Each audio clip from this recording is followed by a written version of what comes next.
Hello, listeners and fellow book lovers.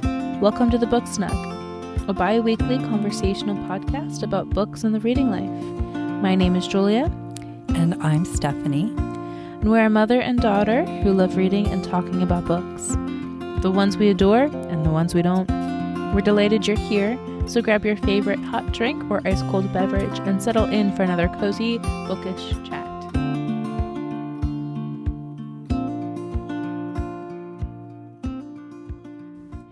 Hello and welcome to our third episode of 3 Peas in a Pod. In this series, we invite guests to come on the show with us. Our guests pick a book that they think would be fun to talk about, and then we sit down, the three of us, me, Julia, and our guest, and we talk about the book. Our guest this week is Paige, and she has chosen The Secret History for us to talk about. Hello, Paige. Hi. Thank you for joining us today. Thank you for having me. Hi, Julia. How are you? Good. How are you? I'm good. Good. I'm happy to be here, and I'm ready to talk about The Secret History. Yes, it's going to be an exciting conversation, interesting conversation. Yes, animated. Dynamic. What are we drinking today? Because we put some thought into our drinks, didn't we, ladies? We did. So we are drinking ice cream floats. Yes. And why are we doing that? There is a part in the book where they are talking about the best hangover cure, and one of the characters is talking in incredible detail about why an ice cream float is the best hangover cure because of the dairy and everything. Right. And he stops by on the way home from wherever he was to get an ice cream float. Yes. Yeah. Okay, so we're each having ice cream floats. I think I'm the oddball out here because I'm having a root beer float, and you and Paige are having orange floats. Orange floats. Creamsicle floats. Right, they taste like orange creamsicle. So we're deviating from our normal tea drinks, and we're going to have a little bit more fun. So listeners, if you hear us slurping at straws, that's what it is. We're slurping on our ice cream sodas. Well, Paige, like I said, welcome to the show. Paige is a very special friend of Julia's brother, Aaron, who is my youngest son. She is a big reader, and she chose The Secret History for us because she's actually been reading it pretty frequently since last Christmas time. Paige, why don't you just tell us a little bit about yourself? Hi, everyone. My name is Paige. I'm 20 years old. I'm a junior in college. I'm earning my bachelor's in science and nursing, and I work part-time at my local hospital on a respiratory pulmonary unit as a nursing aide. Again, welcome to the show. I know we keep saying that, but we're just so happy to have you with us. Thank you. And it is a really fun series to do, and we look forward to it. Yes, talking with other readers about books that they really enjoy. Before we dive into questions about who you are as a reader, Paige, I just want to let our listeners know that the way that we structure our discussion is by using the Call Pile rating system, which was developed by a booktuber, and I will put her channel link in the show notes. She developed this rating system to be able to more accurately rate her books. It's very detailed the way that she does it, but we're using it just to organize our thoughts in a certain way. The Call Pile system is an acronym for several words, and I'm just going to go through those quickly so we're all on the same page. C stands for characters. A stands for atmosphere. W stands for writing.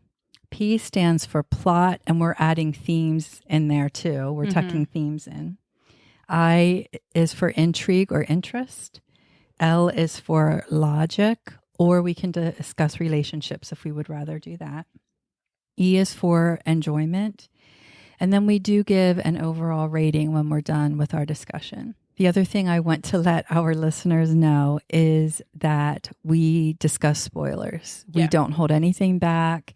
If you're listening to us discuss this book, The Secret History, you're going to hear everything. So all of the plot twists, all of the secrets, it will all be laid bare.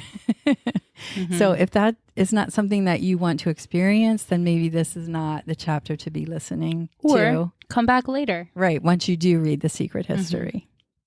Okay, I think we've got all our business taken care of. Paige, the way that we run this podcast is we have about 20 questions that we ask you just to find out who you are as a reader. Hear some of your favorite books so we can all make a TBR and write those down as well. And Julia and I, we're just going to pass back and forth the questions. Yeah. So I'm going to start. And the first question I have for you is, what is your main motivation for reading? Do you read for entertainment? Do you read out of curiosity? Do you read to help with personal growth? Are you like my mom who reads because she's afraid she's going to miss out on something? I would say my reading choices depend on my mood. I'm a mood reader. Okay. So it's completely dependent on the mood that I'm in. Life is very busy, especially right now with college and with work. And I find that reading is just kind of a safe space for me. It's a way to decompress. So I like being able to have that after a long day. Yeah, I really just read for my enjoyment of it. Okay. Yeah, you're in a good place then, because Julia and I both read for entertainment, escape, enjoyment. Yeah. And I think you use the phrase safe place. And I think that's such a good phrase for reading, especially in busy seasons, because you just need something that you can fall into that you know that you love. Yeah. Whether it's a good book or not, the act of reading is, I think, comforting in and of itself. Yeah, it's very true. Okay, next question is, if you could only read one genre for the rest of your life, what would it be? I think that would be very difficult for me as a mood reader. But if I had to choose, I would probably pick fantasy or maybe science fiction. Recently, I've really been enjoying a lot of psychological thrillers and a lot of satires, but I think I would need something a little bit more lighthearted if I were to read it consistently. Just because I use reading as an escape, I want the escape to be a little bit more inviting. And especially with, like you said, the busyness of life, it can be hard to find, you know, a book that I would want to read on every occasion. But I would probably choose fantasy or science fiction if I had to. Those are good choices, but that's just my opinion. Is there a genre or a type of writing or an author that you just can't seem to get into? Or are you a pretty broad reader and you would read anything? I would say I'm a broad reader and I'm open to things, but this is a hot take here. I am not a fan of romance novels. It's not a hot take here. Yeah, maybe I just haven't read the right romance novels, or maybe I just haven't fallen hard into the genre enough to get a good feel for it. But I think that they're a little predictable at times. Well, yeah, they almost have to have a happily ever after to be labeled as a romance. Yes. And I don't like the unrealistic expectations of relationships that are portrayed in them. I don't know. While I am a big fan of like fantasy, I like how fantasy is kind of untethered from societal and social laws, but I don't like that aspect of like romance novels. How it's a little, I don't know. I just haven't been able to really get into them. Yeah. Paige, you have exactly hit a big soapbox for me with that. The unrealistic expectations. Yes. And that's a whole conversation for another time. Right. But yes, I totally understand exactly what you're saying. Yeah. I do read romance occasionally, but I can say that I never rate them highly, like 5 stars. Usually they're hitting right about the middle. They were like a little piece of candy that I chewed on and then finished and never thought about again. So maybe I'm not reading the right type of romances either. But yeah, that's fine. We are all different readers and we can read exactly the way we want to. There are no rules. And just because you like or don't like something doesn't mean that you're poo-pooing somebody else's choices. Yes. Yes. In terms of reading, what is most important to you? Character development, writing, themes, none of the above? I think plot and themes are probably the most important to me as a reader. I really need a good plot to propel me through a book. Sometimes I find myself getting a little bit stuck if it doesn't have a good plot or one that I can move easily through or one that is too predictable. I think theme just makes it more enjoyable to read. And character development, it's something that I enjoy, but I don't necessarily need to enjoy a book. Okay. Sure. Well, you picked a good book then, because The Secret History has a ton of themes to pull apart and dissect and talk about and think about. So I think you picked a good book then that represents your type of favorite reading. Do you have a favorite book? Is The Secret History your favorite book? I have many favorite books. I am somebody that struggles with picking favorites. Me too. But 100%. I would say that The Secret History falls within some of my favorite books. I think I have a list of books that I've loved, but I love them each for their own reason. Yeah. So if I had to name a few, I would probably say Sylvia Plath, The Bell Jar, The Book Thief by Markus Zusak, Tender's the Flesh by Agustina Bazterrica, and then obviously The Secret History by Donna Tartt. I feel like that's an honorable mention. Okay. Sure. That's quite a range of books. Tender is the Flesh is kind of a unique story. It is. Yeah. Is that science fiction? I would classify it as science fiction, yeah. Okay. Do you know what that story is? I have no idea. I'm just looking at Yeah. No, I've never heard of that story at all. It's pretty new. Yes. Okay. Yes. Okay.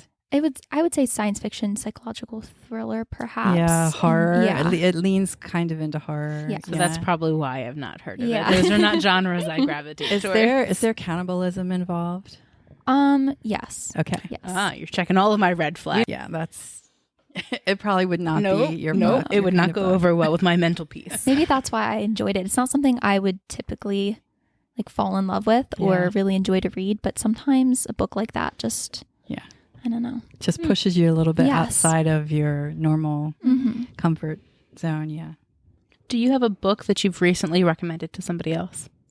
Yes, I've recently recommended The Great Alone by Kristin Hanna to a friend of mine. I read that a few months back and I enjoyed that book pretty thoroughly. It's a longer book and it is pretty emotionally intense, but I found it was a really good read like through the early spring and winter months. Okay. Yeah, I've heard a lot of people talking about that and really liking it. I know it has a big impact on readers. Do you have a least favorite book, or can you name a book that you didn't have a good time with? Yeah, so I recently read My Year of Rest and Relaxation. And By Ottessa Moshfegh. Yes, Yeah. I struggled through it. I have read one of her other books, Lapvona, before. I also struggled with that one as well. I do enjoy a book that has unlikable characters, and I'm sure we will get into this later. Yes. It is not hard for me to like a book with unlikable characters. And it doesn't matter to me if they're cruel and immoral as long as there's somebody that I want to read about. And her main character was so hard to want to read about. I just found her remarkably hateable. And that made it so hard to get through the book. In fact, I had to put it down about a third of the way through. And I came back a few weeks later to finish it because I just couldn't put myself through it all at once. I would just describe my experience with that book as like infuriating. I was getting through it out of spite. I've heard that. I've heard a lot of people say that the main character in that book is just so completely awful. Yes. That it is really hard to continue with the book. But then some people really, really, really love it. Yes. It's not a book I would even pick up. It doesn't interest me Yeah. in the least. And I have heard people use it as an example of good written feminine rage. And I don't understand that either because, and I've never read it, so this is the outside looking in. I don't understand how the premise of that story represents feminine rage. So I don't know. Maybe I'm, whatever. But yeah, very interesting. The next question then is a book that you disliked that everybody else loved. And is that the book that you would use for that? Yes, Okay. definitely. I actually saw the book kind of advertised multiple times on social media by other women and readers my age recommending it. So I kind of had high hopes for it, but they fell a little bit short. Okay. Yeah. So you gave in to the social media pressure? I did. Yes, I did. Against my better judgment. Yeah. Do you have a favorite author? We did ask you about some of your favorite books, but is there an author that you would read their grocery list or doodles on the side? Right, I have a few, just like I have a few favorite books. I'm really enjoying some Kurt Vonnegut books right now. Okay. I feel like he had a really interesting grocery list. Sylvia Plath as well. Her writing is beautiful. Donna Tartt, definitely. And probably George Orwell too. Okay. What a spread. Yeah. Very interesting. I saw you reading The Bell Jar at the beach. Yes. And from what I know of Sylvia Plath, now I haven't read anything of hers, but it was a very interesting pick from my perspective for the beach because I don't know, I just kind of associate Sylvia Plath with not light beach reading. So it was very interesting. Yeah, but I'm glad that you like her writing. I definitely should read some of hers. Well, she is a poet. And I just find that poets tend to write beautifully, even when they write prose. Yes, her characters are written beautifully. Even though it's a sad story. Definitely. Yeah. What are you currently reading? And are you enjoying it? I'm reading Lonesome Dove right now by Larry McMurtry. Wonderful. Yes, it is wonderful. Right now, with the hustle and bustle of school and work, I just wanted a longer book that I could kind of like savor almost. Just because there's been so much going on. I want a book that will stay consistent for me, and it is a slow building story. It sure is. I am really enjoying it so far, though. Do you know what you'll be reading next after Lonesome Dove? Sounds like you're going to be spending some time with that book. Yes, definitely. I'm not quite sure what I'm going to be reading next. I think it kind of depends how I'm feeling after Lonesome Dove. Right now, I'm really enjoying having a longer book, but that might change in a few weeks. Yes. Would you consider yourself a once and done reader, or do you go back and reread? I reread. I'm a big rereader. Yeah. So are we. Yeah. So, yeah, I understand that need to go back and revisit books that just had a very special place in your heart the first time around. Is there a book that you reread often? Growing up, I reread the Harry Potter books almost every single year. My best friend and I in grade school would pass each other the books. We would fight all over them, like weekly at the library of who got to check out which book and when. The most recent book I've reread is obviously Donna Tartt, The Secret History, and I've reread that 3 times now since reading it first in December. Okay. So you must really be enjoying The Secret History. Do you consider listening to audiobooks reading? I would say yes.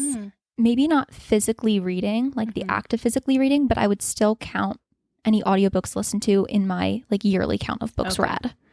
That's how I feel. Even though I'm not reading with my eyes, I've experienced the story and can recall sometimes better than I can when I read a book, depending what else I was doing at the time that I was listening to the book. Yeah, I definitely count it as a book read, quote, unquote. Yeah. I guess a book experienced. We support your opinion, Paige. I do. We're going to do some real quick questions. These are really pretty much just yes or no questions. And I'm going to let Julia take care of those. Okay. So these are all preference questions. Sure. First, fiction or nonfiction? Fiction. Okay. Hardback versus paperback? Paperback. Buying books or borrowing books? Buying. I love retail therapy. Bookmarking or dog ears? Only bookmarks. Okay. Finishing or DNF? I finish out of spite. I wish I had the courage to DNF a book. I really do. Do you ever find, because you don't stop reading, that you get behind books where they slow you down and you almost get slumpy? I definitely do. Like with my year of rest and relaxation, I had to kind of pause halfway through the book, start reading something else, and then come back to it after. Okay. Which I definitely think slows down my reading. And I think it influences the next book that I read then. I'm sure. Do you ever find yourself not picking a book back up if you set it aside for a pause? Occasionally.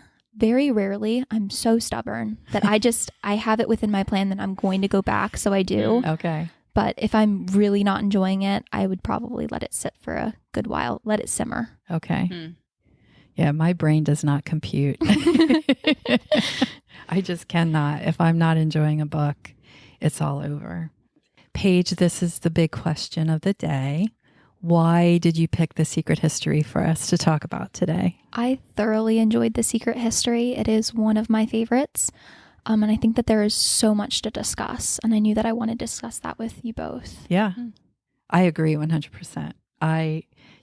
Listeners, you will find this out soon. I love this book. I've read it before and I enjoyed it. I was surprised at how much I enjoyed it reading it for this show. But Julia is not on the same page with us.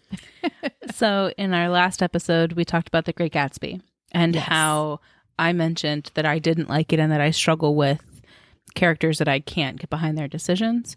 For me, Secret History goes the way of Great Gatsby. So I can recognize the talent. I can recognize that there's so much in it to talk about. I can recognize the absolute decadence of Donna Tartt's writing, and I can just take a step back from the story and say, not for me.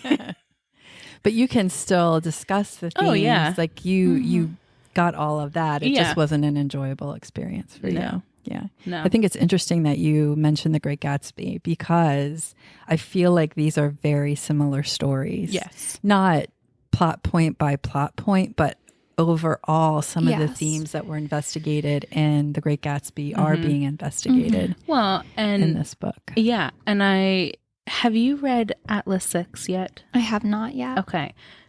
Don't. Because I didn't like Atlas 6 because I think it goes the same way as what I've been talking about. But from my perspective, Atlas 6 is trying to do what Secret History does very well. And if you like Secret History, don't ruin the experience by reading Atlas 6. You just maybe you wouldn't be satisfied because it's not the same. It's not at the same caliber, right? Maybe. Right. But just as another comp of like Great Gatsby, Atlas 6, Secret History, maybe I just found a niche of things that I need to stay away from. Hey, it's good to know yourself as a reader. Yeah. You will keep yourself from experiencing a lot of heartache and frustration if you can identify that. Yeah. Books won't be thrown across the room all the time, and you know. Okay. So before we dive into the discussion, I'm just going to do a brief synopsis. I'm not even going to get into detail. This is just like an overarching little summary of the book. The Secret History is about a group of kids at a very exclusive private college in New England. The story is told through the viewpoint of one of the students. His name is Richard Papin. He is 21, I think, when he gets to school. He is accepted into this very unique group of kids, and they're all studying Greek as their focus for their college degree. Several things happen with Richard and without throughout this story. And one of the students ends up dying, which you know right at the beginning of the Page book. 1. Yes. You don't know why, and you don't know who was involved, but you know, you don't know who did it, but you know that one of the students died, and you know which one. And you know Richard was there. Yes, because he's telling the story. But what we are watching then over the course of one school year from August to May is how this group of friends just completely devolves into a mess because of some of the decisions and actions they've made. Massive implosion. Yes. Yeah. And that's basically the story. And we'll get into all of the whats and hows and whys in a minute. But we are following the call pile rating system, like I said. So the first thing that we want to talk about are the characters. And I think we should start with Richard because he is our narrator. He's narrating in first person. So you are inside his head experiencing things as they happen. So you don't always know what's going on because he doesn't always know what's going on. He's not unreliable necessarily, but he is not omniscient. And that makes for very interesting reading. Yes. Right. So, ladies, do you have anything you want to say about Richard? I think it's fair to say in this book, all the characters are unlikable. Yeah. But with that being said, I found Richard to be the most likable, if that's possible with some of these characters. Yeah. And I mean, he is complicit in the death of this other character who I'm sure we'll speak about here soon. But I don't know that he was necessarily as involved as other characters. And you do get a feeling that he has remorse for what he's done, which I think made me feel a little bit better about him as a person. Yeah, he seemed to care about people more than some of the other characters. And not just the kids in the group, but he cared about other students in the school. Like, he just seemed to have a broader perspective than the rest of the kids in the group. They are very sheltered. They come from, and not sheltered like their parents were protected just because they lived in this rarefied level of society. They just really didn't know a lot. They were, it was very exclusive. And Richard didn't come from that. Right. No. Which brings an interesting flavor to the group. And I think that's why he's able to play the bridge so well between those students and then the rest of the student body. Because he doesn't come from a ton of money. He doesn't come from this high society. And he's had to work to get to this school. Yeah. So I like him for that. I struggle with Richard, and I know we're going to talk about this a little bit more when we get to plot, but I struggle with him in the context of whether he was an accomplice in all of this, or if he was just the wrong person at the wrong time. Mm-hmm. Because I felt that there were some decisions that he made because of FOMO instead of integrity. Yes. And that's something that I struggle with in my own life.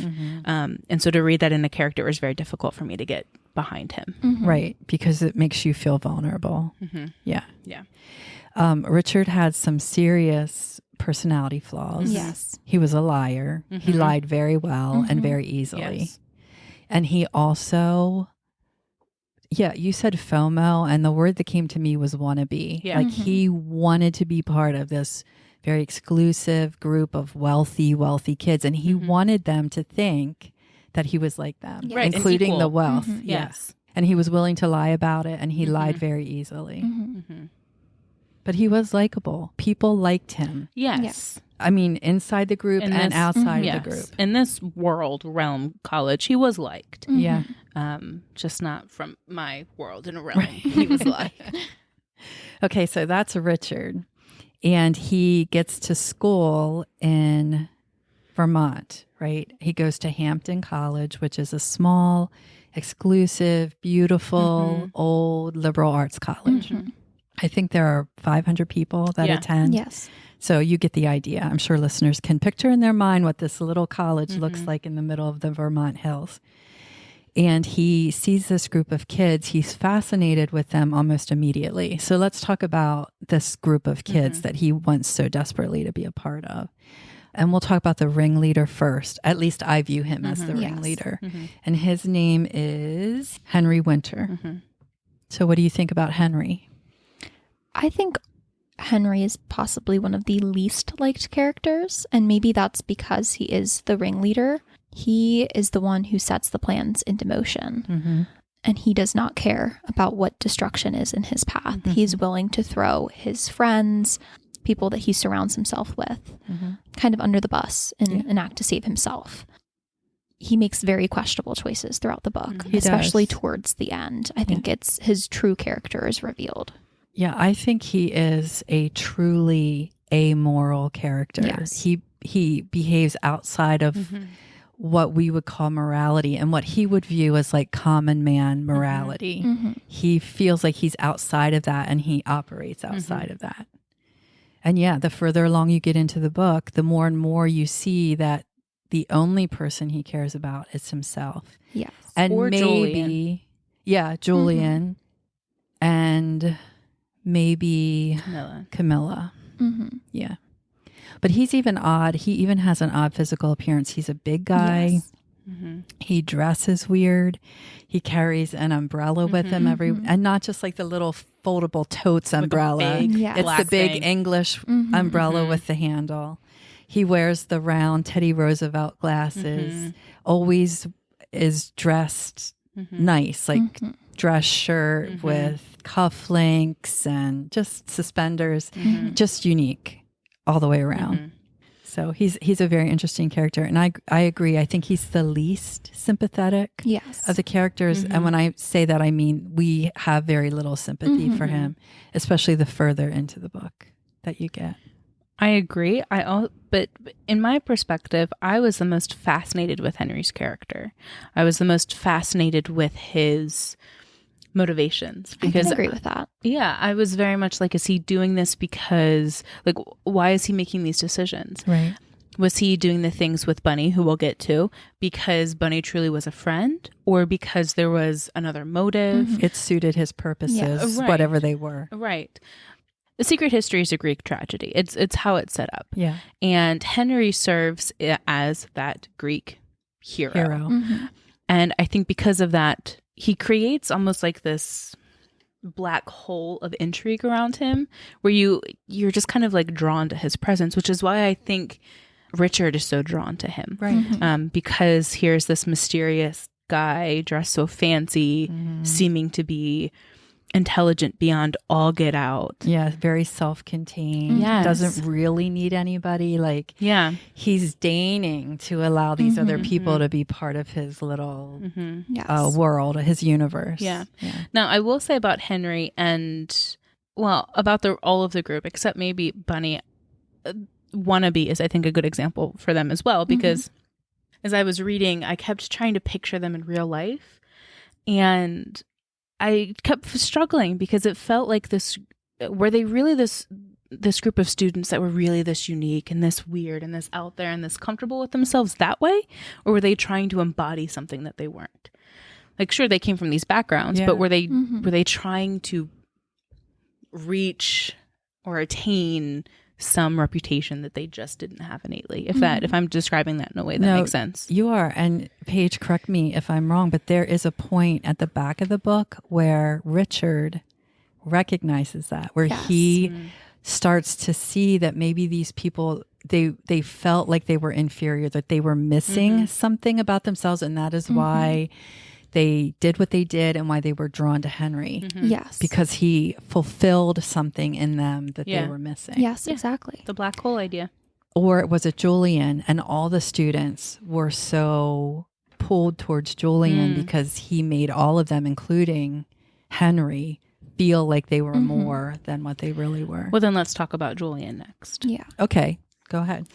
So Julian is the Greek professor at this school, and he has the class set up in such a way in that it is an incredibly, not prestigious, but highly selective class to get into. Thank you. Exclusive. And if you are accepted into this class, it is the class that you take your entire time on campus, the entire time in college. Julian is your advisor, and he does all of your other classes, and you might supplement it with one other language class. So he really secludes everybody from campus. And when Richard gets to campus and he's interested in taking Greek because he'd studied it before, he's really dissuaded, or is attempted to be dissuaded by his current advisor. Now, with Julian, for me, I think I asked this question earlier of who is the villain? Is it Julian? Is he a puppeteer? Is he fully innocent? And I think in this, it's hard to identify what is his part, because he creates these Greek classes that are fully intoxicating.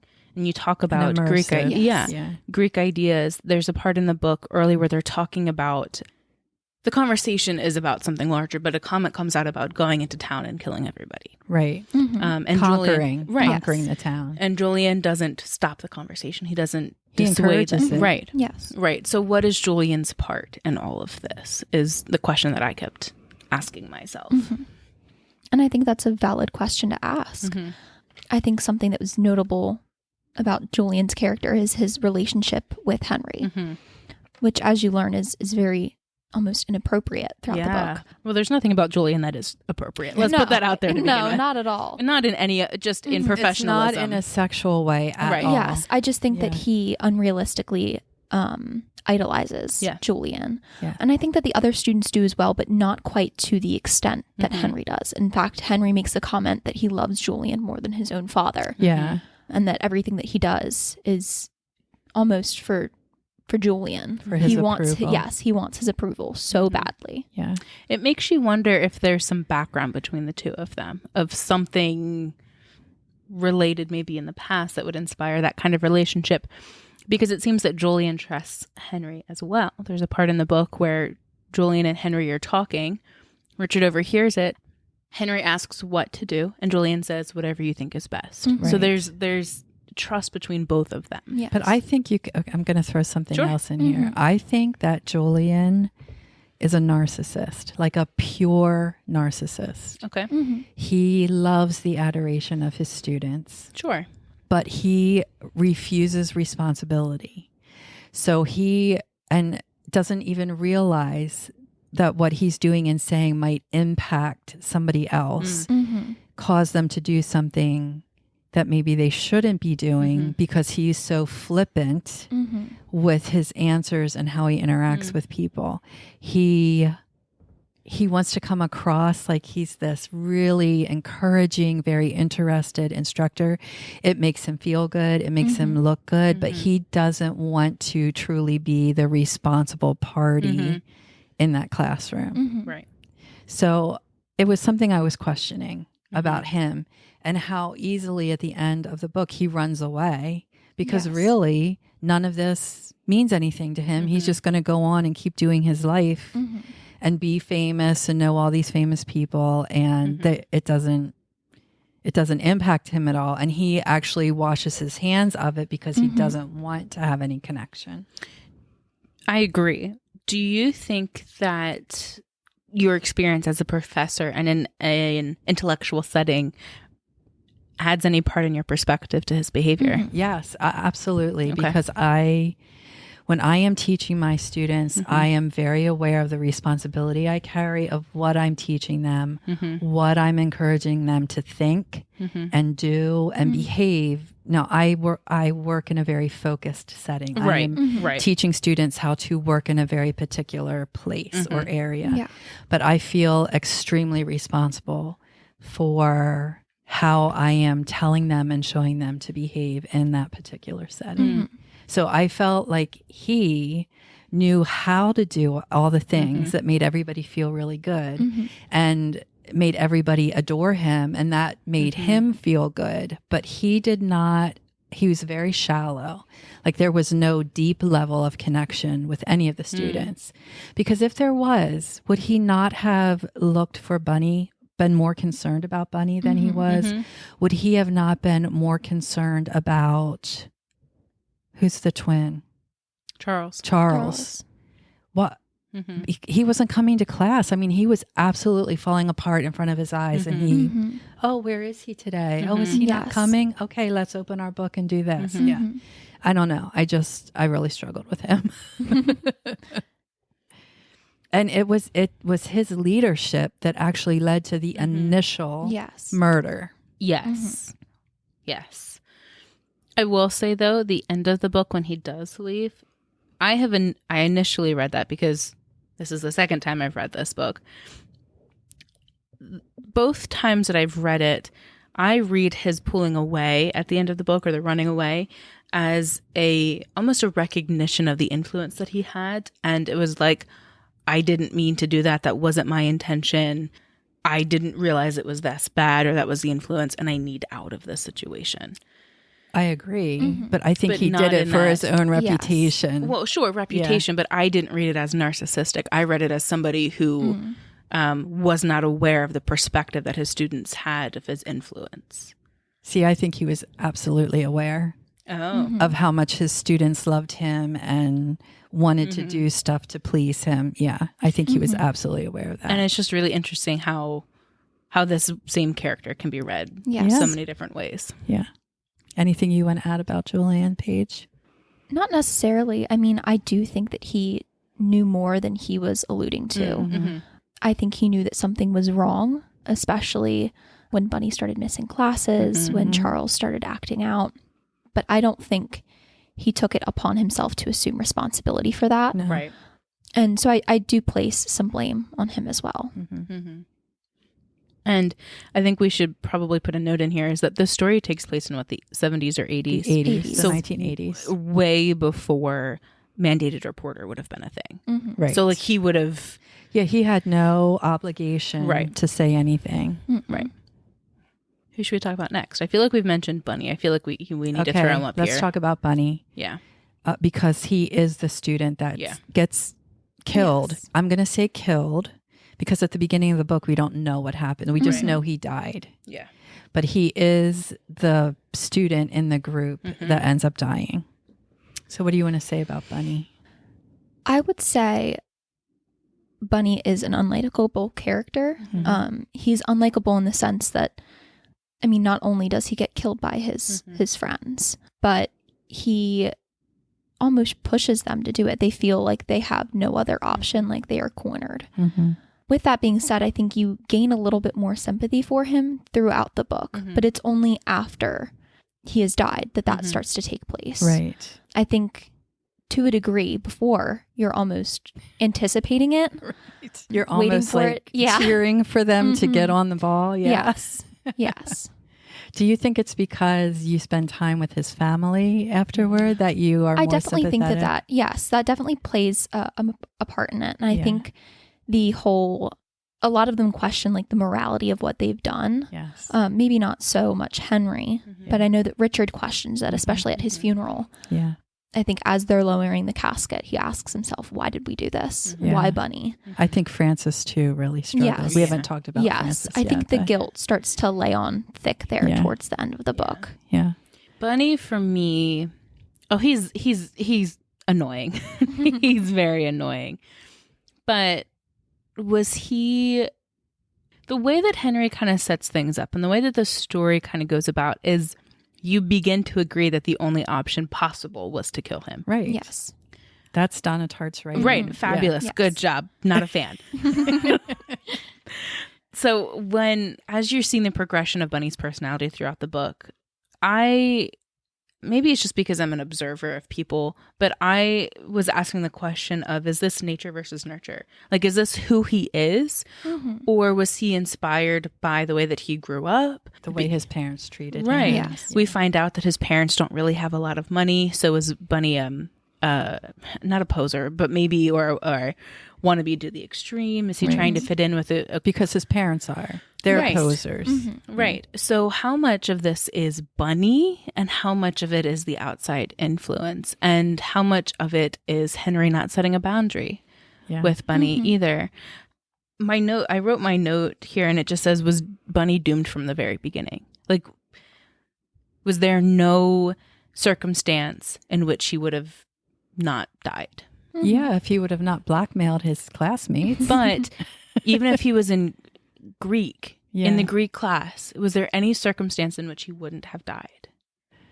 Do you know what I mean? And so thinking about this, was it because of Henry? Was it because, like, so just kind of thinking about some of that does make me kind of sympathetic for Bunny. Oh, he would have annoyed the heck out of me if I would have, in real life, but...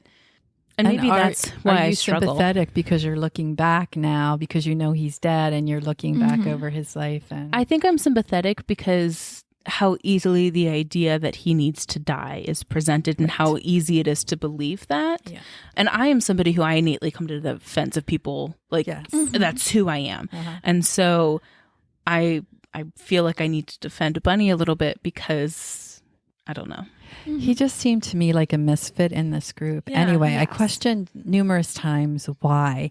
Why was he in this elite group of Greek students? He was not smart. He struggled with Greek. Why did Julian even accept him? He didn't even like him. Yeah.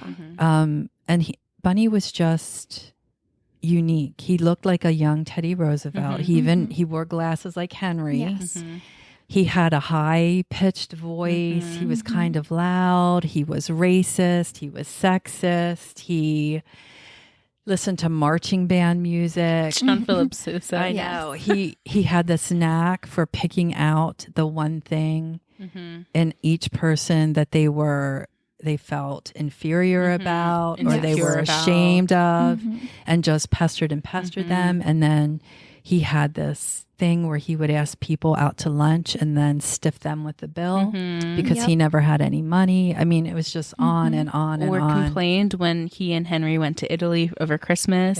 Yes. And he just complained about the state of the rooms when they... Yeah, the accommodations. Yeah. When Henry spent a ton of money. So, it was gorgeous. Thousands and thousands. Yes. Yeah. And we didn't mention this with Henry, but Henry is easily the person with the most financial flexibility. Yes, he's very wealthy. There are parts in the book where Henry starts to mention that he's not as financially flexible anymore because of Bunny's actions and what that's demanding of Henry's finances. Because Bunny gets to the point where he is just blackmailing Henry continually for money because he never has any, and Henry is giving him money.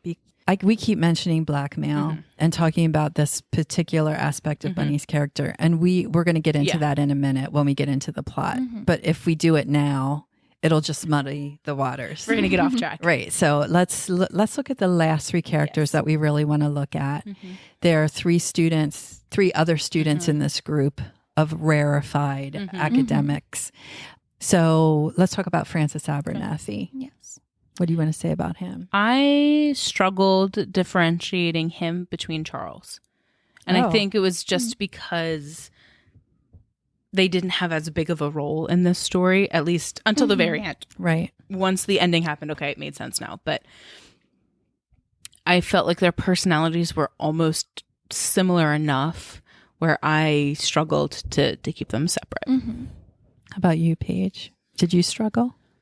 I didn't. And maybe it's just because I kind of associated Charles with having this closer bond to Richard than Francis did initially.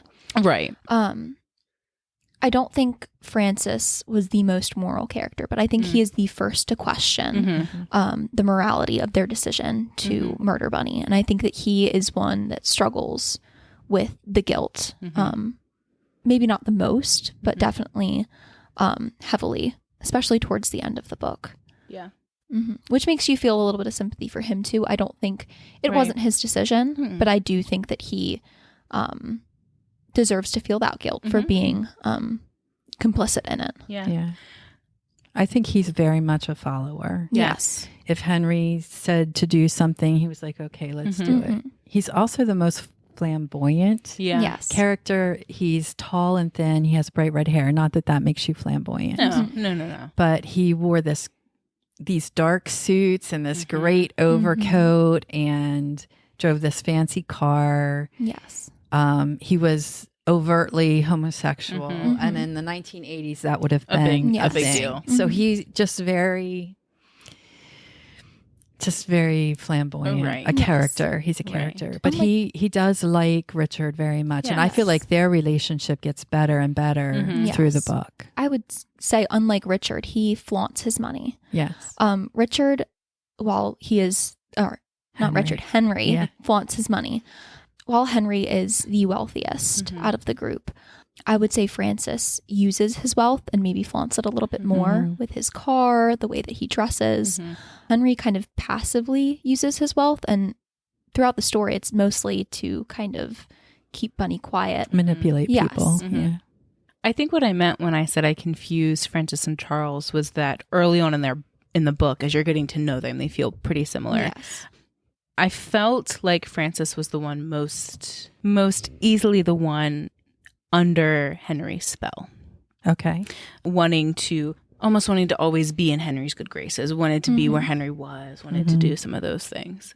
And I will say Francis is the one that has the weekend house that they spend time at. Yes. And I did enjoy those scenes because it felt very idyllic and just college age kids doing stuff. Having fun. Hanging out. A little retreat. And but I definitely agree that towards the end of the story, he does seem to be the one that kind of comes to reality. Yeah. And is somber kind of the soonest. Yeah. What do you think about the twins? We have Charles and Camilla. These for me, these were the two that I felt were the least developed. I feel for me, Camilla was the least overall.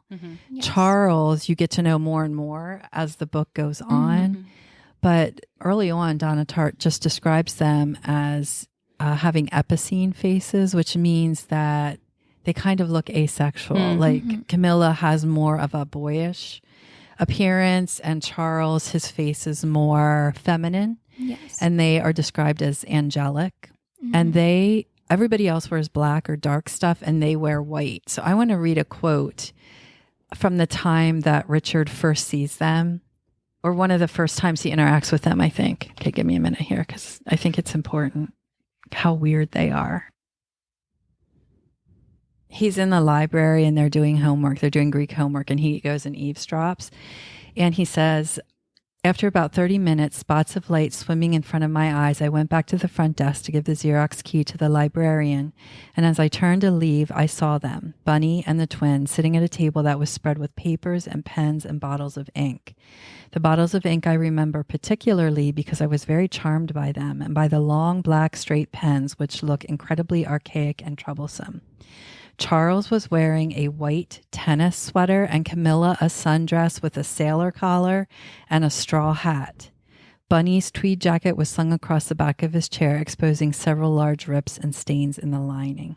I mean, who wears a sailor dress and a straw hat to college? I'm just asking. Well, but that I think is a good example. Camilla for me was always this starry, dew-eyed kind of, not ditzy, but in her own little world. And I feel like that description is perfect. I mean, I don't remember if Donna Tartt says it explicitly, but on the weekends when they're at Francis's house, I just always envisioned her just walking, just kind of floating around the fields and the flowers, and with this sunlight backlit through the grass. Not a Luna Lovegood, but like getting there. Yeah. I liked Camilla the least, probably because of those qualities, because she felt not connected to reality. Right. Just very kind of like the world was a magical, nonsensical, romantic place. And I don't mean romantic like love, but like... She just did whatever anybody told her. Yes. I mean, correct me if I'm wrong. I don't think she ever questions what they do. She just kind of goes with it. And nods her head and says yes. I will say the names were not lost on me. Charles and Camilla, when the book was written. I feel like Donna Tartt was being a little tongue-in-cheek with that. But Charles is an alcoholic. He's an alcoholic when the book starts, and he just gets progressively worse as the story goes on.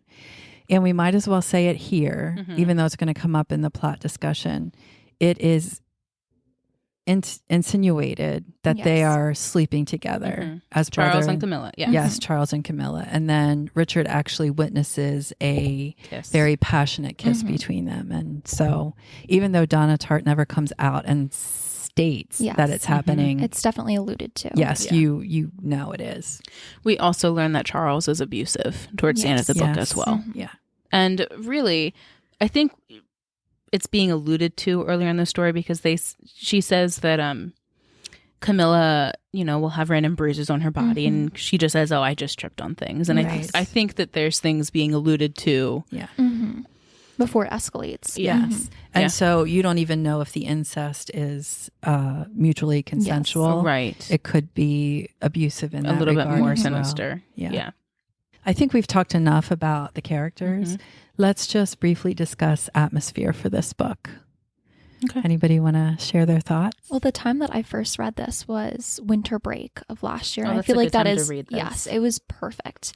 I reread it a few months later just because I felt like I really enjoyed it, but I don't think I took the time that I should have to read through. I think the atmosphere of the book, it really draws you in. I mean, you feel like you are a part of this college, especially during the fall. The descriptions are wonderful. I'm a 2000s baby, so I don't know what college was like in the 80s. I don't have any kind of expectations, but I think Donna Tartt does a great job of like portraying this. I agree. The atmosphere is tangible. Yes, it's very. All throughout the school year, you get a good sense of the seasons and their locations. And for me, and maybe this is, again, who I am as a person outside of reading, I was much more aware of the emotional atmosphere than the physical atmosphere. And that for me felt it was like a tight tension, very strong dissonance. Felt like it was building towards something pretty big. And so I was more aware of that, I think, than the physical environment that she was writing. Definitely. I am a child of the 80s. I graduated in 1987. And the college life that she described felt very real, very normal, what you would have expected to see. Did you live on campus, though? I did not. Okay. But your dad did, and I visited him many times. Well, I was going to ask about the crack mirror that they talk about, but I don't think that was happening on... I didn't see that. I'm pretty sure your dad didn't see that either. And I would have been surprised if it was at that college, too. No... This particular type of this college, I know exactly what she's describing. Sure. And yes, I think that absolutely happened. Yeah. Okay. As much as they say. So this is a very exclusive college with very wealthy kids. So their parents are paying full on for tuition, and they're going to let the kids pretty much do whatever they want to do. Yeah. Okay. That's why this group of kids can get a degree in Greek from one professor because they just make stuff up. Yeah. That doesn't happen anymore. No. You can't do that with all of the accrediting bodies. But I'm pretty sure that a school like this did exist. And Donna Tartt wrote this based partly on her own college experience. I forget which college it was. I looked it up and I forget which one it was. But I think she did a very good job of capturing that whole private school, college experience with wealthy kids. Yeah. And she's, well, we have already said this, she's just a great descriptive writer for the seasons, for the environment, the physical environment. She writes, and I'm going to get into this when I talk about writing a little bit too, but in terms of the atmosphere, she wrote what felt like normal days, like regular days with regular things that it felt like you could take any of that and plop it into your life and it made sense. She picked up on normal, regular things that would be in normal, regular dorm rooms or normal, regular parties. So it felt very authentic. Very. There is a part in the book where Richard does not want to go home for Christmas. And so he gets a job helping a hippie, he calls him a hippie, in a warehouse setting. And he lives in the warehouse on the second floor. And there is a hole in the ceiling. It's the middle of winter in Vermont, and he almost freezes to death. And I almost froze to death reading that part of the book. Yeah, that is memorable. I remember that from reading it the first time around. That's how impactful it was. Yes. So she does just a really good job all the way around describing things and environment. Absolutely. Well, since we're talking about her descriptive prowess, let's talk about the writing for this book. What do you think about the writing? I think it's stellar. I think it's really great. She has very insightful observations of people and how people react and how people respond and what motivates people. And I think that that's what makes this book so propulsive, because these feel like real people. Even these totally unrelatable characters, these Greek students, it feels like you could take them and plop them into any college and they would fit in to a degree, but enough that it would make sense that you could see them walking through the halls or sitting at the library, whatever. And I think that that's an absolute credit to her talent. Yes. I think that Donna Tartt is an excellent writer because she is telling you this story. She's actually showing this story play out, giving you all of this information, but she is allowing you to draw your own conclusions. Yes. I think about this in comparison to Babel by R.F. Kuang, which I talked about last year. I had a bad experience with that. I didn't finish reading it. I'm not knocking R.F. Kuang's writing, but she does not want her writers to walk away from her book with any other impressions but the ones that she wants you to have. And so you get hit over the head with any theming, any concepts. I hate that kind of reading experience. This kind of reading experience, all this nuanced writing, is much more up my alley. Yes. I just like that so much more. I like to be able to ponder and not feel like if I draw a different conclusion than Donna Tartt, that she's not going to hate me. Right. Yes. You know what I mean? Yeah. I just like nuanced writing like that. Yeah. Julia, I think you mentioned earlier tension building as part of the atmosphere. I really appreciated how in her writing we're learning things as Richard is experiencing them. Yeah. And so that makes you it not only makes you question the timing of everything, but I think you start questioning the characters throughout the book, especially towards the end of the book, as you're learning things as Richard is. He kind of learns that he's being left out of bigger aspects of the plot. Yeah. And I really appreciated that. I think it gave me a lot more to think about. So let's talk about plot. Yeah. The best that we can. This is a complicated plot. I'll get us started and you two can jump in whenever you want. So we've already said that the book opens with a killing. One of the college kids dies. Yes. And then we go back to Richard, and we're in Richard Papin's head the entire time. He's telling the story. He explains to us how he gets to Hampton College, how he gets into this Greek group. He does lie to get into it. Yes. And then he starts describing his experience with these students and how it took a while for them to develop enough trust in him to invite him along to Francis's weekend house and do things together. And then winter rolls around and everybody goes their separate ways. Richard stays in Hampton and almost freezes to death. Mm-hmm. And Henry takes Bunny to Italy, but comes home early because he and Bunny have a big fight. Yes. Big fight. Mm-hmm. And this is where things get crazy. And we start getting a lot of backstory in the first the fall semester that we didn't know before. So what is revealed? What happens in that first semester that Richard has no idea about, even though he's been a part of this group almost the entire time? Yes. So the students, excluding Bunny, have murdered a local man, a farmer. Bunny did not take part in the murder per se, but he was aware of it. He was supposed to join in, but they excluded him because they didn't trust him. Right. And this was an accidental murder. Yes. Yeah. One of the things that Henry specifically had been studying was a bacchanal, which is ecstasy, if you will, from a party based from Dionysus. I looked up a bacchanal. It's worship of Dionysus or Bacchus. Those two names are the same god.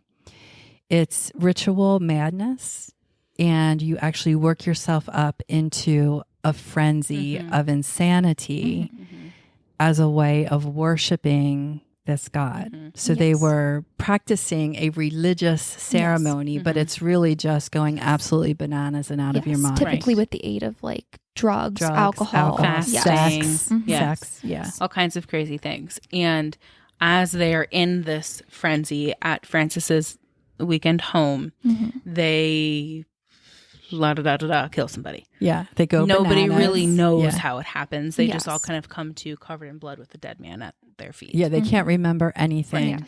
They're miles away from their vacation home. They don't know how they got there. No. Yeah. And Henry, in his infinite wisdom, decides that the best course of action is to not tell the police because he believes that it would not be a jury of their peers. Yes.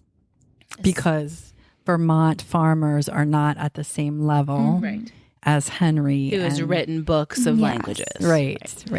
So there is definitely a conceit and an elitism in this book. And Donna Tartt is addressing that. I mean, that's one of the themes. So the blackmail comes from, they happen to get back after this event covered in blood, and Bunny walks into the apartment and sees them. Doesn't know what's going on, just knows something wild has happened. Right. And then a couple of days later, a report comes out about a man murdered in his backyard. And so Bunny kind of starts to put two and two together and starts kind of picking at them. Yes. Yeah. He doesn't, as far as I recall, he does not come out explicitly say, I know what happened. You're going to give me money for it. But he just makes snide comments all the time about going to jail and murder. He starts singing Farmer in the Dell. Farmer in the Dell. Yes. I totally forgot about that. You're right. Yes. And he's doing this in front of other people. Yeah. Totally unrelated to the Greek class or the Greek students. Yes. And so then everybody starts getting, Henry starts getting paranoid that somebody's going to find out and put two and two together. Right. Yes. Richard picks up on this, but he's not really sure what. He has no idea. He just attributes it to Bunny's behavior and that this is just what he does. Yeah. The reason that Henry and Bunny go to Italy is because Henry feels like he must do that to keep Bunny quiet. Like it is, the blackmail is starting. Yes. And while they're in Italy, Henry has trouble with migraines. And so he's down for the count for a couple of days. He's really sick. Yes. And when that is happening, Bunny finds his diary, which is written in Latin. Yeah. So to Bunny's credit, he's able to translate everything and gets a story. Yes. And so he knows what happens. Definitively. Yeah. Yes. Then everybody, Henry, Francis, Charles, and Camilla, decide to take a trip to Argentina and not come back. That's how they're going to solve the problem. Right. Yes. But it falls through last minute. Because nobody has the funds. Because of Bunny. Yes. Yeah. Yes. Right. I think it's notable to mention that Bunny isn't upset that the murder took place. He doesn't seem distraught over the death of this innocent farmer. He is more so upset that he wasn't included in these plans. Initially, he was supposed to be there. Right. But he wasn't taking it seriously. This was a game to him, and Henry was not a fan of his unpredictability. He wasn't fasting. He wasn't punctual with his time. So they decided that they couldn't count on him. And I think he wasn't being serious. Yes. So he was not upset at the murder or the act that they committed. He's more so upset that he wasn't involved and that no one told him about it. So I think he feels excluded from the group. Right. He feels that he is losing his positioning with Henry. Right. He's not morally outraged at all. No. He's just outraged because he was excluded. Okay. So Richard finds all of this out. He doesn't know. He finds out that everybody else is getting ready to go to Argentina. That's when he figures they murdered somebody, because why else would you be leaving the country? Right. But he doesn't know anything that happened. No. And this is leading right until the first day back from winter break. So he hasn't seen anybody yet or anything. He's just recovering from pneumonia. Yeah. And then everybody disappears for a couple of days. Yeah. So he walks into class from winter break, Bunny singing Farmer in the Dell. Yes. And everybody's sitting in class. Right. Yeah. And that is when Henry decides to share with Richard everything that happened. Yes. And then Henry starts to think of ways that they can get rid of Bunny. Like he pretty much goes right from that into, I can't take it anymore. I'm going to poison him with mushrooms. Right. First we try poisoning with mushrooms, but that's not reliable enough. So the next idea is to push him off a cliff into a ravine while he's taking his Sunday walk. And I think it's interesting that Henry comes up with this idea. All of the characters have been blackmailed, manipulated by Bunny in some way, but Henry is the one that actually takes that step and immediately goes to murder. And none of the other characters question him on that. They completely respect his judgment. Yeah. So he initially wants to kill him with mushrooms, but realizes that might not be the easiest or most practical way to go about it. Yeah. Yes. Because the mushrooms aren't reliable as far as dosage, and they need something that's going to work that isn't going to point the arrow back at them. Yes. Right. So that takes us to the opening scene where Richard witnesses, I am assuming Henry, pushing Bunny off the cliff. Yeah. It's never explicitly said who does it. It's kind of like what's the Agatha Christie Murder on the Orient Express? Oh, yes, where everybody kind of has a little part to play. Right. So then you can't say you did it. Nobody actually did it. And this has that feel to it. Yes. Like you just don't actually know who did the pushing or did everybody. Yes. And Richard initially wasn't supposed to be there. No. I mean, Henry specifically didn't want him to be Yes. there, but he ended up having to go because the plan changed and Bunny wasn't actually going to show up. And he was just going to tell everybody he's not coming. And then he showed up. Okay. So they push him off the cliff. Yes. Henry and Camilla actually climb down, inspect his body, move his head all over the place, and determine that, yes, he's dead. And then everybody... Yes. And Bunny was drinking away. at the time. Yes. He had a rolling rock in his hand when he had fallen. fell. So they were hoping at the time that this took place in early spring that a few hours would go by, another student would stumble upon the body, and they would quickly assume that it was a hiking accident and it would be over with. Right. But instead it snows. Yes. And it's a couple of days. 10. I think it's 10 days till they find Bunny. Bunny's girlfriend, it takes her a couple of days to figure out something is going on. And that was a testament to their relationship, that he would kind of just disappear. Takes Julian 3 or 4 days to wonder what's going on. And everybody else is absolutely paranoid out of their minds until Bunny is found. Yes. And then the police get involved, the FBI get involved. There is some questioning about drugs. Was Bunny selling drugs? Because he had all this money that they couldn't account for. Well, it was coming from Henry, but nobody knew that. And he had drug paraphernalia, but he was a kleptomaniac. So there was that. It was just crazy. Like there was a lot of crazy stuff that helped this whole story play out. Yeah. But during this whole time period, Charles ended up spending a lot of time in jail, being interrogated a lot. And in the process of that happening, the bitterness he had against Henry just exploded, skyrocketed, and his drinking just was out of control. Like he fell asleep in the playground snail. Yes. And Richard had to go and get him. Yeah. Because he didn't want the little kids to see a drunk college student laying in the snail. Yeah. That would be traumatizing. Yeah. It was actually that Charles' behavior that caused the ending of this book. Yes. But I think it's important we should just say that all of the kids, I keep calling them kids because they're behaving like kids. Right.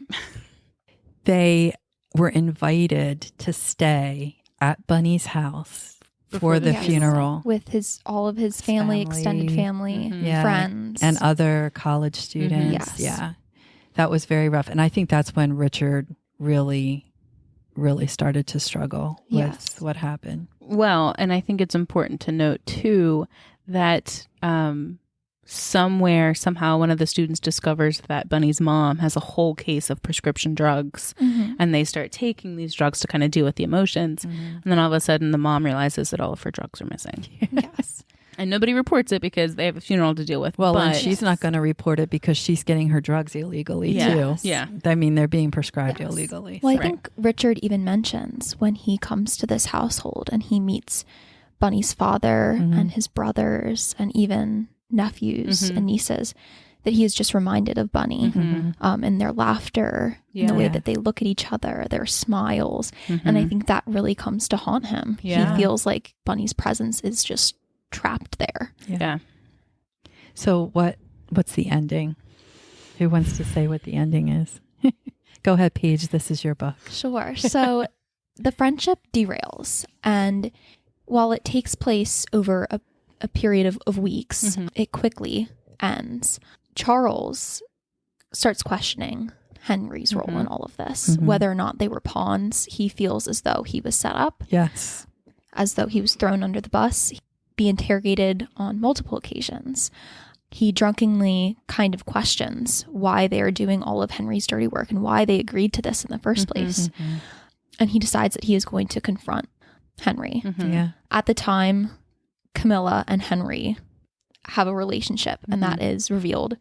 It is kind of alluded that Charles and Camilla are sleeping together. So I think jealousy plays a role in this. I think, a big. But he decides that he is going to confront Henry at the hotel that he is housing Camilla at. And he decides that he's going to kill him. And in the crossfire, he ends up accidentally shooting Richard in the stomach. In the stomach. And Henry obtains the weapon, the pistol, and decides to kill himself. True Greek fashion. Yes, definitely. Yeah, he's not doing it out of desperation. No. He is seeing this as an opportunity to die in a very Greek way. Yes. And towards the end of the book, Henry has a discussion with Richard, I believe, where he discusses the thrill of killing. Yeah. And how he's never felt alive like that before. And I think that really makes you question his motive for everything in the book, and whether or not he had planned to do it and then just kind of manipulated everybody else. Yeah. Sandwiched within that too is a conversation that Richard has with Julian, in which Julian reveals that he had gotten a letter that he thought was from Bunny but wasn't sure, was kind of brushing it off, in which Bunny revealed everything. And when they go and finally look at this letter, they realize that it's written on the same paper that was at the hotel in Italy. Right. And they confess. Henry tells Julian what's going on, and that's when Julian leaves. Right. And that, I think, is when Henry feels utterly abandoned and betrayed. Yeah. And I think that is maybe the last string for him that's holding him to any kind of accountability. And so Charles survives. He, by the end of the book, he's an addict. He's living with a married woman somewhere. That he meets in rehab. Yeah. Yes. Camilla is living with her grandmother still, and she's taking care of her. Yes. Francis is getting married because that is the only way he will inherit his money, even though he doesn't care at all for the woman he's marrying. And Richard is back in California where he didn't want to be to begin with. So, And it was Francis attempts to take his life, Yes, and writes he a letter. does. Yeah. And that's what pulls Richard and Camilla back at the end of the book, and they find out what's going on. Yes. And interestingly enough, they spend several days together and they get along. So it's not like their initial group wasn't based on friendship. Right. It was. There was just a lot of dark undercurrent going on. What do you think about the themes in this book? I think they're important themes. Yeah. We mentioned a couple of them. I think you said elitism and classism. Yeah. Yeah.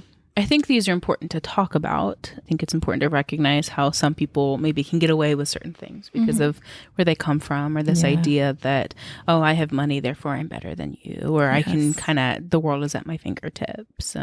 There were several statements, just short sentence statements that gave great insight into how these kids thought about normal people. Like they would make statements. The farmer that they killed, I think Francis said, well, it's not like he was Voltaire or anything. He's just a Vermont farmer. So they definitely had this concept that they were different from like your normal average human being. Us versus them. Yeah. I also think it's interesting. Let me see if I can find this quote too. I don't know if I'll be able to, but I think Donna Tartt is making a statement about these very small liberal colleges because she's describing, or she's writing about the pamphlet that Richard sees for Hampden College. And the quote is, Hampden, in providing a well-rounded course of study in the humanities, seeks not only to give students a rigorous background in the chosen field, but insight into all the disciplines of Western art, civilization, and thought. In doing so, we hope to provide the individual not only with facts, but with the raw materials of wisdom. And I think she is saying that colleges do not impart wisdom. And in particular, colleges like this, wisdom isn't even like a concept on the horizon. You're barely getting away with knowledge. I mean, in this school, the drinking, the drugs, the partying, people doing exactly what they want to do when they want to do it has nothing to do with gaining any kind of raw materials for wisdom. Yeah. And it plays out in the choices that these kids are making. There's not a single wise decision made among any of them at any time. Definitely. No. We live in a moral world. There are moral rules in this world, whether you recognize them or not. Yes. You suffer the consequences if you don't follow them. And these students are amoral. Yes. I mean, Henry's a perfect example. He thought about killing Bunny and never once thought, is this something I should be doing? Should I be doing this? Is this right or wrong? No. He saw it as the way to escape the discomfort he was experiencing. But even though he didn't recognize the morality, they all still suffered the consequences of it. Even Henry. Yes. Yeah. Any other themes? I think it's interesting to discuss parental roles. I know, Julia, you discussed like nature versus nurture. None of the characters have good relationships with their parents. No. Camilla and Charles are orphans. Yeah, they're doted on by their grandmother. They're probably spoiled rotten. Yes. Yes. Bunny was raised by his parents to kind of mooch off of others. Yes. And Richard is not very close with his parents. They don't support his decision to go to college or to obtain this abusive. degree. Yeah. Yes. And I think Henry idolizes Julian. Right. So I think that kind of plays a role in their decision making for sure.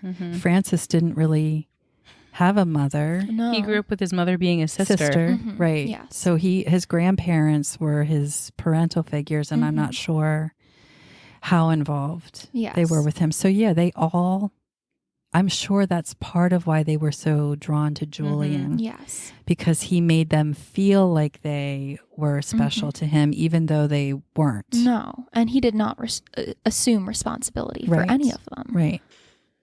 I think another, maybe an undertone to this story is this idea of conformity, of how much happened in this book happened because of FOMO, because of wanting to be liked or wanting to be seen as equal to or part of, or part of a special right, group. not wanting to rock the boat. it very much reminds me of the Asch conformity experiments where a participant is put into a room of a bunch of other people and they're shown a graph and you have to identify which bar of the bar graph is the smallest, and everybody else in the room is saying the tallest one. And so the participant is under a ton of pressure. What am I going to say? Right, because they know the right answer. Right. Yeah. But do I want to be seen as, maybe I'm not looking at this the right way? Did I not hear the instructions the right way? Yeah. And that social pressure it's crazy sometimes. And maybe it's a minor theme in this book, this idea of what are you willing to sacrifice to be seen as a part of? And how does that impact your morality or your integrity even? So that's one of the things that I just kept seeing, especially looking at the relationships between Henry and Richard and that whole group of everybody, but then also how that extended to everybody outside of that as well. Yeah. Yeah. Well, we're at L. We can talk about logic or we can talk about relationships. We've talked a lot about relationships already. I do think it's interesting that outside of Henry, Richard had good relationships with everybody. He also had a good relationship with Henry. Yes. And for the most part, everybody seemed to be okay with each other. But Henry just added a pressure on everybody else as far as relationships go. It just, I don't know how to explain it. It just seemed like he complicated everything. It's funny that you say that Richard has had a good relationship with Henry, because I saw it the other way around. I saw it that Richard was a pawn that Henry could use, and Henry faked a good relationship in order to get Richard to do the things that Henry wanted. But from Richard's point of view, he felt like he had a good relationship. But that's what I'm saying about Henry. He made it feel like he was using everybody. Right. Yes. But the other people in the group amongst themselves were not using each other. No. They seemed to get along pretty well. Yeah. I mean, other than Charles and Camilla doing their thing over here, which was an issue. Yes. But they would have been an issue without the group. Like that still would have been happening. And Bunny was kind of tolerated by everybody too. He was. Yes. But Richard said he really liked him. He actually really liked him. And Bunny would spend a lot of nights in Richard's room, drunk or just talking about things or hiding from his girlfriend. But he still didn't, Richard still didn't say you cannot kill him. I know. Like he never said that. Objected. No. Yeah. No, it's Henry said this, we do it. I cannot imagine being in a group of people and everybody sitting around and not a single person saying, we cannot do this. Well, and it makes you wonder, was this because of the setting of the Greek class, or were they already primed to think this way before the class? Henry specifically, maybe. But was it a product of Julian, or were things already there that he then lit on fire? I think the fertile ground was there. I think the Greek teachings, maybe that he was encouraging, moved that right along. I'm going to make a weird analogy here, but much like how Marie Antoinette was in the wrong place at the wrong time, but things were already brewing before she was there. And she got blamed for everything. Right. Yes. I think Bunny is a Marie Antoinette in that things were brewing, things were there, and maybe it just wasn't, it was unavoidable. Yes. Yeah. I think you're right. Well, a Greek tragedy is usually unavoidable. Whatever's going on is going to happen no matter what. Anybody have anything else they want to say about the book? I think this is just a point of where I'm at in my own life, but I just kept thinking they're so immature. Why can't you just talk it out? Why can't we just have conversations about, hey, Bunny, knock it off? Or, hey, yes, we did this thing. We should probably go to the police. Like, why can't we have adult conversations about this? Maybe they felt like they didn't have that option, that Bunny, either they were going to keep supporting Bunny financially, or he was just going to. Or they thought that they were having adult conversations, right? Like I couldn't get behind the logic of their thinking, and that was. It does seem annoying. very extreme to jump from, 0 to murder. In a matter of months. It does, but you know what? I think if you kill someone accidentally and you're not held accountable for it, I think it could be a really easy step. To go from that to taking somebody's life on purpose. Yeah. your conscience gets numb after a while. And I think it is human nature, first of all, to want to protect yourself. Yes. You don't want to suffer the consequences of your actions. But I also think that we are designed to thrive when we can make restitution and when we can admit we've done wrong, do what we need to make it right, and get on with our lives. It's a lot easier to live with yourself when you can do that. It's interesting. We could talk forever just on the morality aspect of this, but it's a good book. So I'm going to talk about my enjoyment. I enjoyed this book. I enjoyed it as much the second time around as I did the first. I feel like I even got a chance to think about it more deeply this time, obviously, because I knew we were going to be bringing it to the show. So I highly, highly, highly recommend this book, but not for everybody. No. This is not a book for every reader. You have to be able to tolerate Stuff. Yes. Lots of stuff. Lots of stuff. Lots of immoral behavior, and basically unlikable people from the get-go. Yes. Some of the side characters are likable, but the main people that you're following are not. They're not going to be your favorite characters of all time, I don't think. Yeah.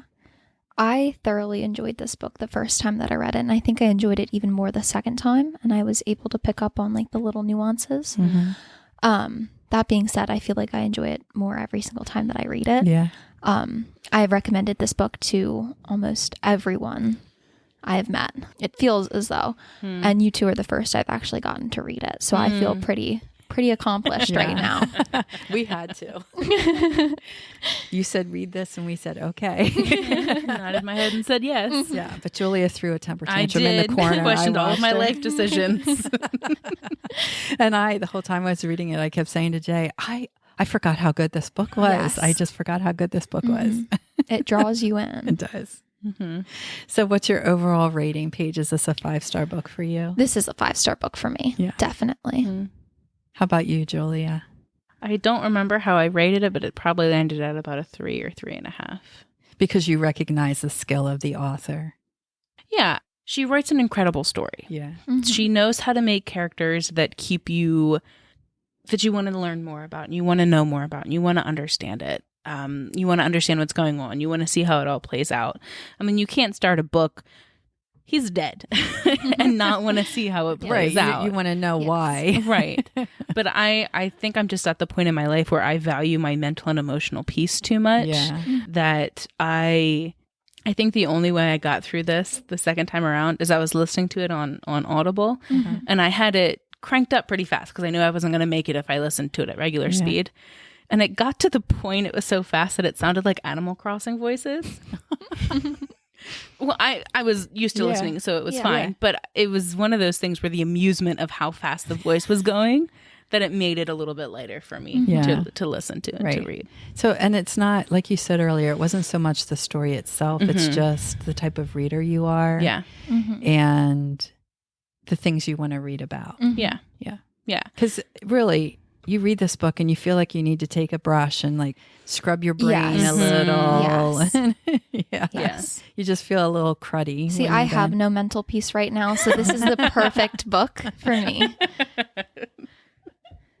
Well, I think I would probably give it a 5-star or close to. Yeah, it's a good book. I appreciate Donna Tartt's writing, especially. She's a very intelligent writer and very observant. Yes, very. Yeah. Yes. The intelligence is, I think, profound. There's only been one other book that I remember thinking, this is so intelligent, so smartly done. I didn't like that book either. But in this, I can recognize how she's thinking about everything and she puts all the pieces together, and how, I mean, just thinking about Camilla's and her bruises and everything, how softly that's done and put in there.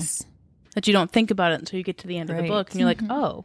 She was telling us early on, this explains some of this behavior. Yeah. So very, very intelligent. Yes. Well, thank you, Paige, for bringing this book to the show. It was a fun discussion. Thank you so much for having me. Yes, we are so glad that you could join us tonight.